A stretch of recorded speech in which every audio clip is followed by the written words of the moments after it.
Vulnerability is nice. It is nice. But vulnerability on its own is not enough. You need thick skin. And that's coming from someone like me who has been talking about vulnerability to be one of the most attractive qualities anyone, especially a man, can possess. Considering the fact that we live in a world where vulnerability is frowned upon, especially with black men, vulnerability is very attractive, but vulnerability alone is not enough. You need thick skin. Because if you're vulnerable enough to let me in, do you have the thick skin to handle me not liking what I see when I walk in? Because thank you so much for letting me in, for me to be able to see if you are what I need. Just like I'm letting you in for you to be able to see if I am what you need. And we can decide right there and then if we are compatible.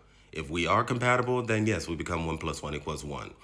But do you have the thick skin to be able to handle me walking in and be like, yeah, it's not for me. I'm gonna walk out and keep moving because I trust and love myself enough to want to only pair with things, people, and places that are compatible for me. Or are you going to get in your feelings if I'm not feeling you as you wish for me to feel you? And then as a result, when I have to start speaking English and then I have to start acting like as if yeah, babanla, as if I like you, and then you have to all this thread babata relationship that will not go anywhere. Even inside my head, meeting you within seconds, I can tell there's nothing here.